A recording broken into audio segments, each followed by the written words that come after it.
Saudara, Anda tentunya tidak asing lagi dengan foto-foto yang tadi Anda saksikan. Ya, proklamator dan Presiden pertama Indonesia Soekarno yang hari lahirnya baru kita peringati pada 6 Juni lalu. Di segmen buku dan kehidupan kali ini kita akan membahas buku Soekarno, Paradoks Revolusi Indonesia yang merupakan salah satu seri buku Bapak Bangsa yang ditulis tim redaksi majalah Tempo dan diterbitkan ke Perpustakaan Populer Gramedia. Dan untuk mendiskusikan lebih jauh tentang buku ini sudah hadir bersama saya sejarawan Boni Triana dan jurnalis salah satu anggota tim penulisan buku ini yang juga redaktur eksekutif majalah Tempo, Arief Zulkifli. Selamat pagi. Halo. Mas Arief dan Mas Boni. Nah, kita ke Mas Arief dulu. Menulis tentang tokoh yang sudah begitu sering dibahas dan diperbincangkan yang memang menjadi legenda ya di Indonesia dan juga bahkan di dunia. Ya biasanya kesulitannya adalah tentang menentukan angle tulisan. Betul. Seperti apa prosesnya untuk menentukan buku Soekarno ini? Begini, ini adalah buku edisi khusus pertama Tempo tentang tokoh-tokoh sejarah yang diambil dari momentum 1 abad lahirnya Bung Karno. Nah, betul bahwa kita kesulitan untuk mencari sesuatu yang baru dari seorang tokoh yang sudah banyak ditulis. Nah, karenanya kita bikin serangkaian diskusi biasanya untuk mencari hal-hal yang belum muncul. Hal-hal yang belum muncul itu baik dari sisi peran sejarah dia maupun sisi-sisi yang barangkali lebih human, sisi pribadi dan sebagainya. Dan faktanya ternyata ada aja yang baru itu selalu bisa ditemukan gitu, selalu bisa ditemukan. Itulah menariknya sejarah ya. Kita seperti memasuki labirin yang punya kejutan di sana sini dan itu ada terus menerus. Tadi Mas Arief juga sempat menyebutkan tentang menghadirkan sosok Soekarno yang manusiawi juga gitu. Nah, dari perspektif seorang sejarawan, ada nggak sebenarnya sampai sejauh ini ya fakta-fakta sejarah yang relatif jarang diungkap tentang Soekarno sebagai pencinta seni dan pencinta keindahan? Ya banyak sekali. Termasuk pencinta wanita ya? Ya, dia pencinta macam-macam. tapi banyak sekali dari sisi Soekarno ini. Contoh sekarang saya sedang menulis memoarnya Maulwi Sailan. Maulwi Sailan itu wakil komandan Cakrabirawa, jadi orang dekatnya Bung Karno di ring satunya lah. Walaupun dia tidak biasa sembarangan juga, tapi dia orang dekat dan dia banyak memberikan cerita yang kita tidak pernah dengar. Misalkan Bung Karno itu pernah minjem duit, misalkan sama pengawalnya, minjem duit dong beli rokok. Terus dia itu pernah meminta maaf sama pengawalnya, sama Pak Maulwi ini. Gara-gara ada sebuah acara dia mengamankan terlalu ketat. Jadi Bung Karno merasa kurang nyaman, kemudian dia tegur itu Maulwi Sailan, tapi kemudian Maulwi punya dalih. Wah, enggak Pak, karena kalau nanti begini akan ada apa-apa bagaimana? Oh, dia marah sampai mukanya berubah merah. Kemudian dia masuk ke kamar, nggak lama kemudian dia panggil Pak Maulwi, dia minta maaf. Ya, kamu benar. Itu presiden yang sangat berkuasa pada masa itu. Dan juga sosok yang sangat bangga pada dirinya ya iya, sebetulnya. Bisa minta maaf sama si pengawal yang bertugas yang, wah Pak Maulwi sendiri bilang, wah saya dipecat nih. Tapi sisi-sisi itu ya artinya menghadirkan tidak Soekarno yang kemudian dalam bingkai foto, yang kemudian dia megah, besar, berkuasa. Tapi sosok kecil itu memang perlu ditampilkan. Sehingga kita tidak lagi memaknai seseorang itu mitos gitu, jadi mitologis. Ada beberapa hal juga yang bisa jadi mungkin saya menemukannya di buku ini, misalnya bahwa Soekarno pernah menjadi sutradara teater ya, seperti itu. Kemudian juga cinta pertamanya Soekarno terhadap seorang remaja perempuan Belanda ya pada saat itu ketika umur 14 tahun. Nah, kita akan melanjutkan lagi perbincangan tentang Soekarno dan di sejumlah daerah peringatan ulang tahun Bung Karno ke 111 tahun pada 6 Juni lalu diperingati dengan beragam cara. Kita saksikan liputannya. Dengan mengenakan baju serba putih, berkacamata hitam, berpeci hitam, dan segala macam atribut yang menempel di baju, belasan siswa SMK Bina Patria Sukoharjo, Jawa Tengah sekilas memang mirip Bung Karno waktu masih muda. Coba saja lihat cara mereka berjalan, tongkat komando yang dibawa di tangan kiri, cara mereka duduk dan mengobarkan semangat.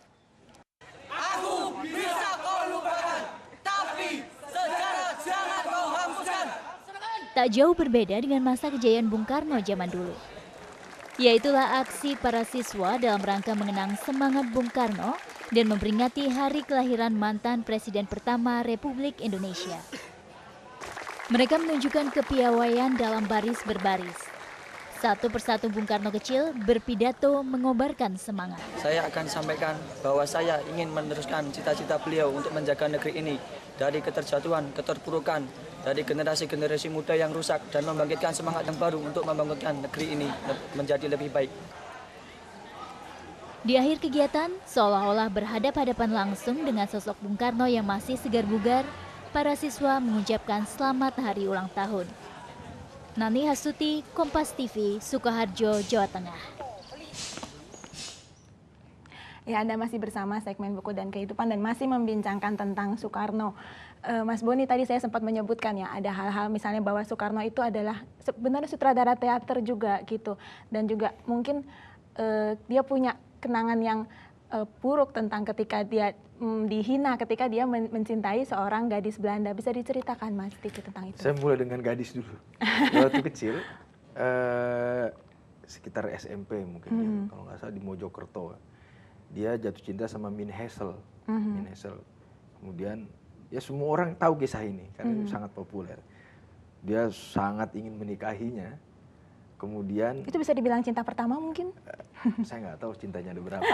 Tapi dia memang suka sama perempuan Belanda ini. Nah kemudian dia pergi, kalau nggak salah mungkin udah SMA nih Soekarno, udah SMA sebelum ke Bandung, mungkin di Surabaya. Dia pergi ke ayahnya si Min Hazel ke rumahnya. Kemudian dia lamar. Tapi dibentak dia sama bapaknya. Dikatain inlander bodoh, apa kotor, jangan ganggu anak saya. Dan dia sakit hati. Des kemudian ada semacam joke di situ. Kan sejak itulah Soekarno membenci Belanda katanya. Dan dia bertekad mengusir. Tapi itu joke di kalangan sejarah. Iya. Dan sejak saat itulah dia bertekad mengusir Belanda dari negeri. Jadi alasannya personal. Alasannya personal. Yang kedua, kalau sutradara Tonil itu istilahnya Tonil. Dia waktu di Pembuangan itu di Flores ya. Dia waktu itu di Endeh dia bikin Tonil itu bikin drama gitu tentang Dr. Frankenstein itu. Dia bikin ya sangat. Dia memang multi bakat juga ya memang Soekarno. Iya, dia seorang seniman ya. Dia kan kalau bercerita di autobiografinya kalau dibandingkan dengan Soeharto kan jauh ya. Dia banyak bunganya. Lebih colorful ya. Dia bisa lari kemana ya dia bisa menceritakan peristiwa dengan baik. Mas Arief, 30 tahun rezim Orde Baru yang kemudian berusaha mengaburkan banyak hal tentang Soekarno, banyak hal tentang sejarah juga. Nah kemudian kita saksikan tadi bahwa di berbagai daerah sampai saat ini juga spirit itu masih ada gitu, mengidolakan Soekarno itu masih sangat kuat. Nah sebetulnya yang kalau menurut dari pandangan Mas Arief ya, yang membuat itu terjadi adalah karena harismanya yang begitu besar atau memang karena masih mengagumi pemikirannya atau seperti apa? Saya kira begini, Bung Karno kan meninggalkan satu legacy yang luar biasa yaitu negara ini gitu. Jadi orang akan melihat selalu kalau ada kelemahan pada pemimpin yang sekarang, dia akan merefer kepada sesuatu yang dia idolakan yang masa lalu, yaitu soal Soekarno yang punya karisma, mempersatukan pandangan-pandangannya yang pluralistik, menciptakan, membangun dan menggali Pancasila dan sebagainya begitu. Jadi selalu itu. Dan itu sah-sah saja menurut saya ya, bahwa orang punya kebanggaan pada masa lalunya. Tentu saja seperti tadi dikatakan Boni, tugas kita media juga sejarawan membawa tokoh atau sosok atau sejarah masa lalu itu ke masa sekarang dalam konteks yang semanusia-manusiawinya gitu loh. Baiklah. Ya, Anda masih bersama segmen Buku dan Kehidupan dan kita akan melanjutkan perbincangan setelah jeda berikut ini. Tetaplah bersama kami.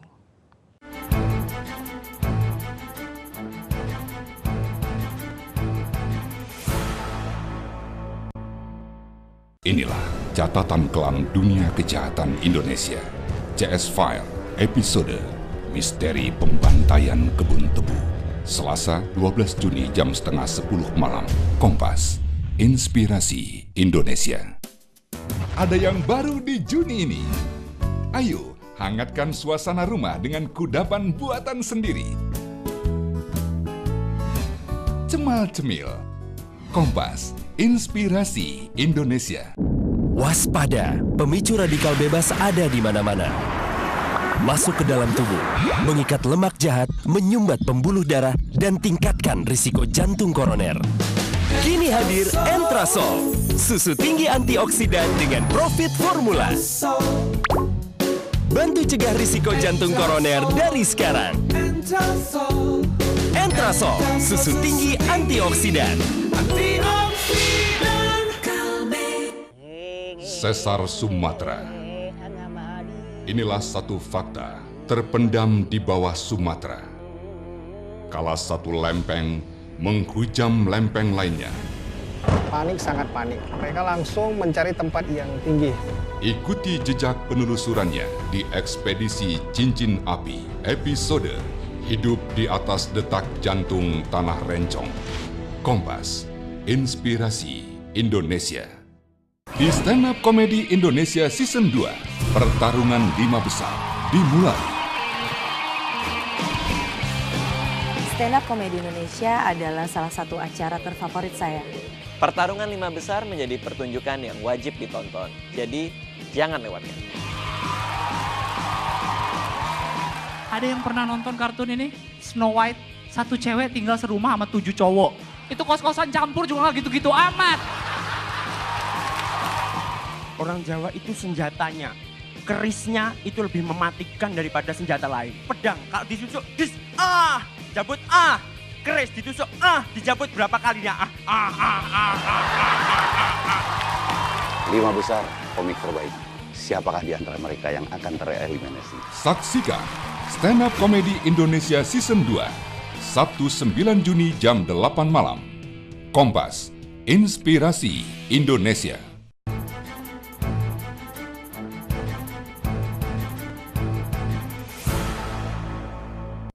Anda masih bersama segmen Buku dan Kehidupan. Nah, bulan Juni juga merupakan saat kelahiran bapak bangsa lainnya, yaitu Tan Malaka yang lahir tanggal 2 Juni.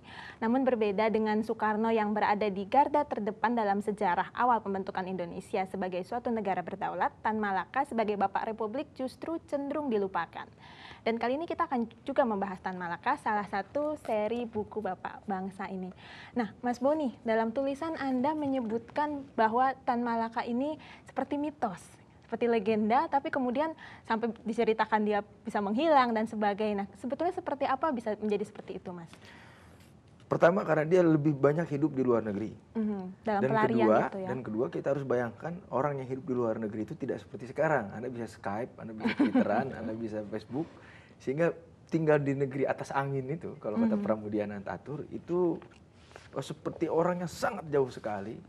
Dan pada waktu itu Tan Malaka sudah mulai dimitoskan di kampungnya.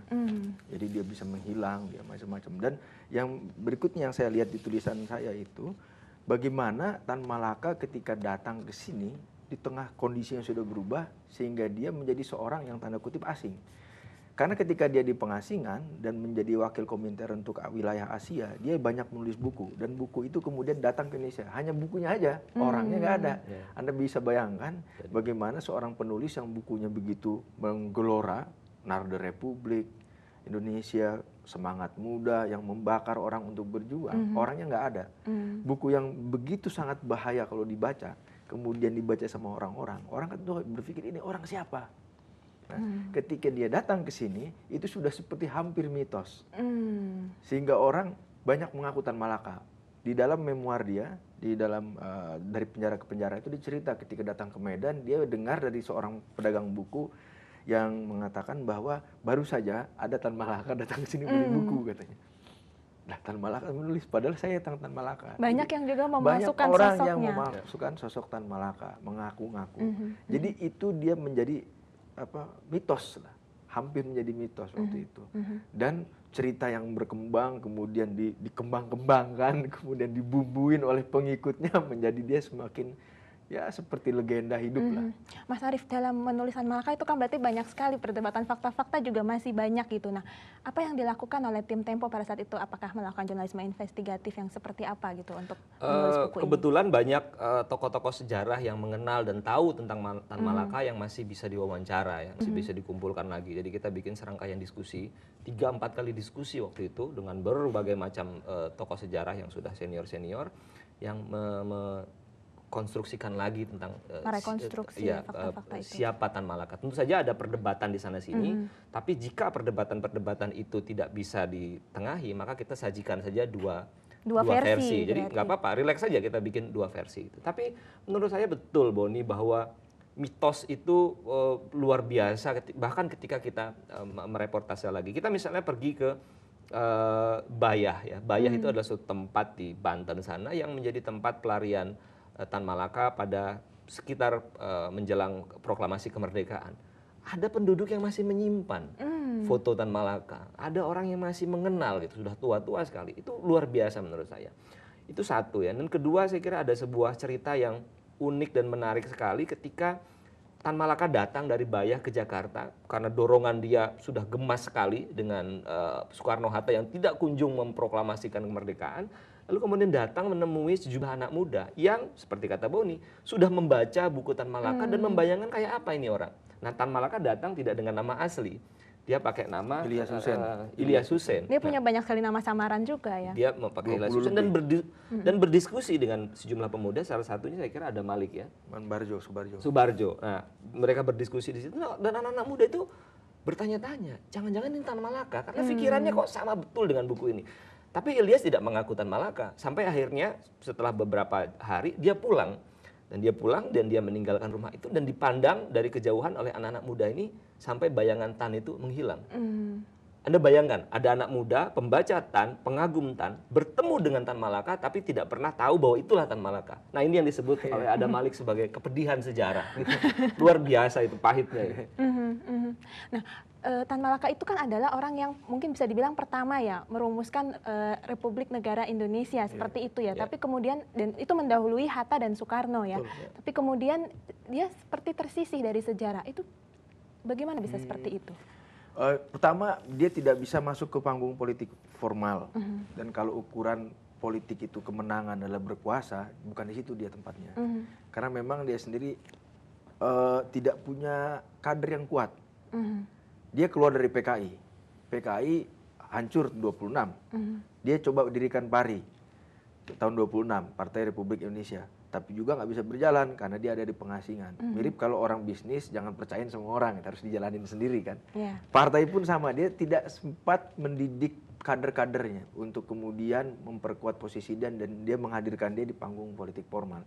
Itulah kegagalan dia. Makanya dia tidak dikenal lama-lama. Plus tambah perlakuan rezim Orde Baru terhadap apa yang disebut orang-orang komunis tadi. Mas Arief, kalau dari buku ini kemudian ini kalau dari sisi buku memang lebih tebal juga ya daripada Soekarno.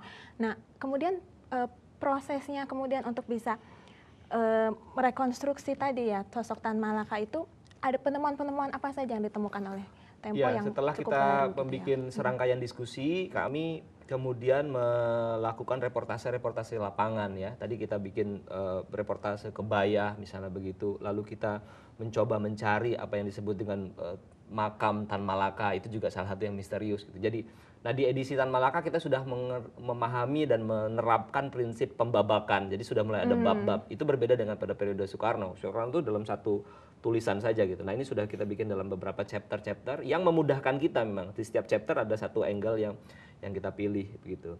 Nah, dengan begitu kita jadi lebih fokus dan lebih mudah mencari temuan-temuan baru, apa yang Anda sebut dengan temuan-temuan baru. Gitu. Misalnya cerita tentang Tan Malaka yang begitu terbiasa dengan iklim pelarian dan karenanya sangat teknis dalam segala sesuatu itu selalu berpikir dalam pengertian escape gitu. Ya, kabur.